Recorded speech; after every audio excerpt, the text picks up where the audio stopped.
Hello guys, we don't stop at anything rather than bringing you questions and answers about problems giving you headache at school. In today's question, we'll be going to talk about functions and the nature of roots of a quadratic equation. And today's question says that given that the function f and g are such that f maps x to x plus 2 on x minus 1, x belongs to a set of real numbers and x is not equals to 1, and g maps x to 1 minus x, x belonging to a set of real number, we should find f g of x and g f of x. And we should also show that f g of x minus g f of x equals to 0 has no real roots. So without wasting much of your time, let's dive into the question proper. And today's question, we have that f maps x to x plus 1 on x minus 2 and g maps x to 1 minus x. Before we solve such a question, we need to convert this mapping into a function. So we need to change these mappings into an equation form so that we can easily solve. So in order to do this, we are going to convert this mapping for f of x to f of x equals to x plus 2 on x minus 1, and g of x will be equals to 1 minus x. The a part says that we should look for the function f g of x. When we are looking for composite functions, we start solving from right to left, meaning we are going to take the composite function g of x and substitute inside f of x. Anywhere we see x, we put the function g of x and we simplify as much as possible. So in this case, we have f of x to be x plus 1 and on x minus 1, x plus 2 on x minus 1. So we are going to take all of this function g of x, which is 1 minus x, and substitute inside f of x since we are solving from right to left. So we are going to substitute inside f of x. Anywhere we see x, we put 1 minus x. So this is going to give us, instead of x, we are going to have 1 minus x plus 2 divided by x minus 1. Instead of x, we are to have 1 minus x minus 1. So if we simplify this, we are going to have 1 plus 2, which is 3, minus x, and here 1 minus 1 is 0. We will be left with minus x. So the function f g of x will be simplified as minus x plus 3, which is the same as 3 minus x divided by minus x.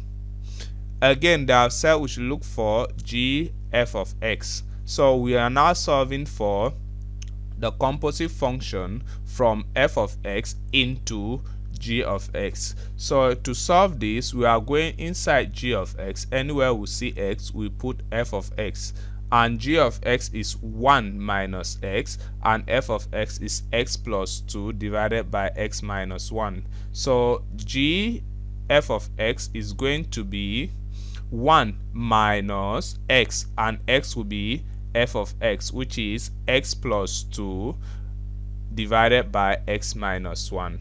So we have a fraction. To take care of fractions here, we are going to look for the LCM of this function, and the LCM of that is going to be nothing else but x minus 1. So if we look for the LCM x minus 1, x minus 1 will go into 1, x minus 1 times 1 will give us x minus 1, and x minus 1 will go into itself 1 times x plus 2 will give us x plus 2.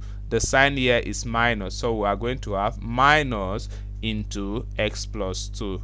So if we open up this bracket to simplify, we are going to have 1 minus x minus 1 minus x minus 2, because this minus is affecting all of this. So we are going to have g f of x equals to minus 3 on x minus 2, because if we have x minus x is 0 and minus 1 minus 2 is minus 3 divided by x minus 1.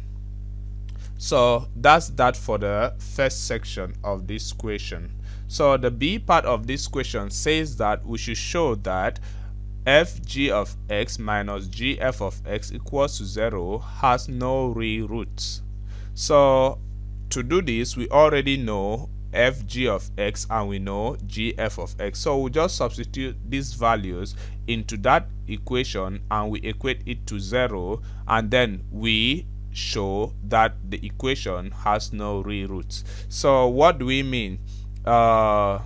Fg of x minus gf of x equals to 0. So we are going to have, instead of fg of x, we are to have 3 minus x divided by minus x minus gf of x, which is minus 3 divided by x minus 1. So if we do that, we substitute those values, we have that. So we are going to look for the LCM of minus x and x minus 1.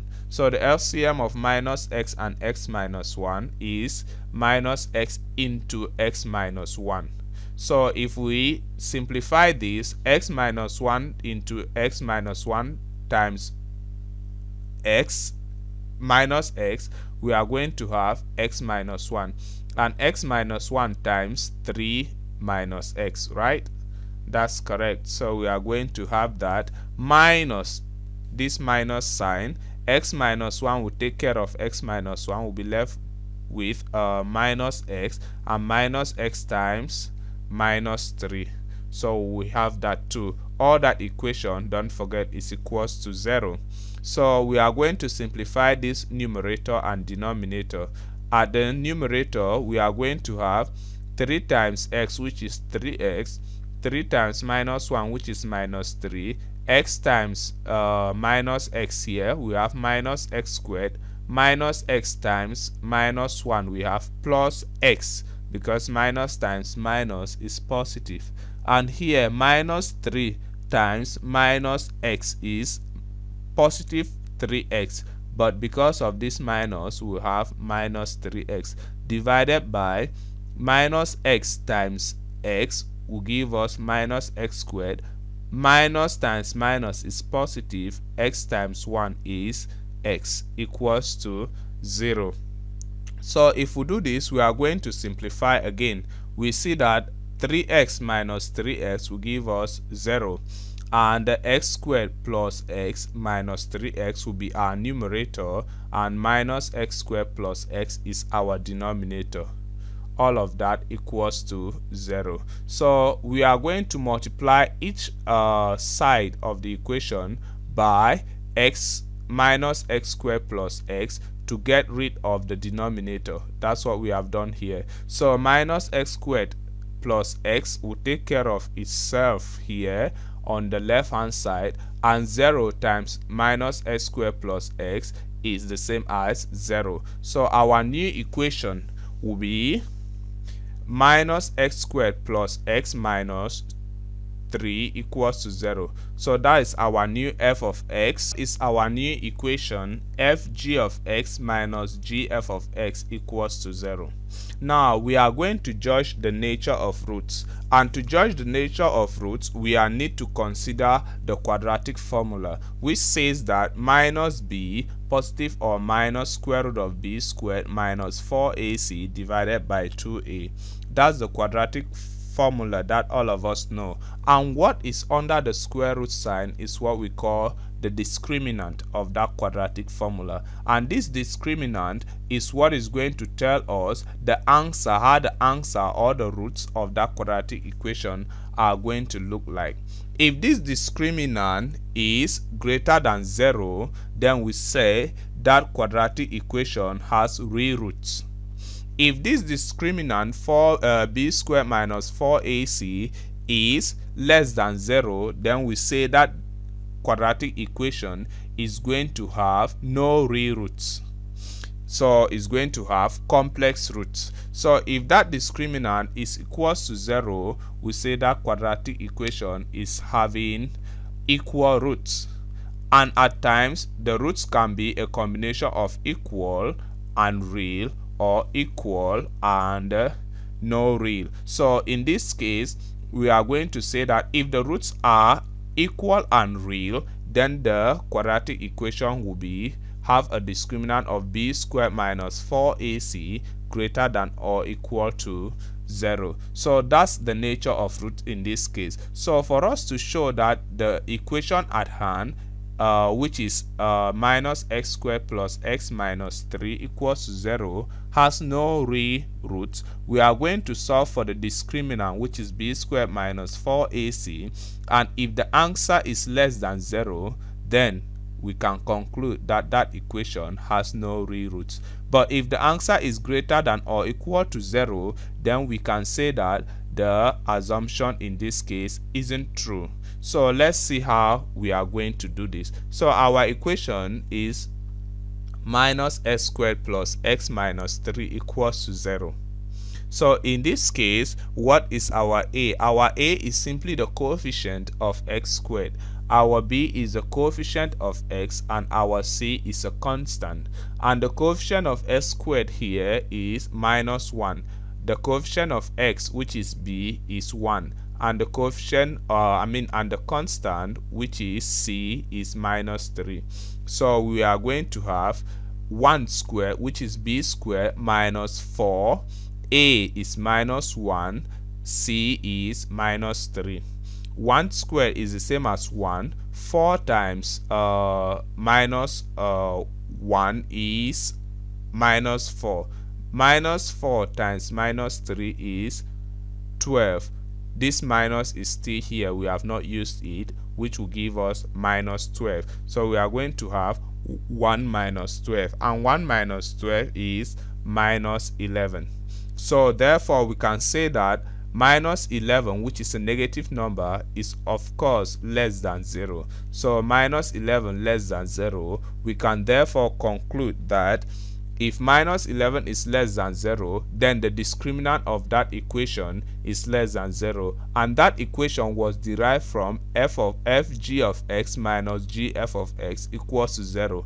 Then we can conclude that the equation fg of x minus gf of x equals to 0 has no real roots.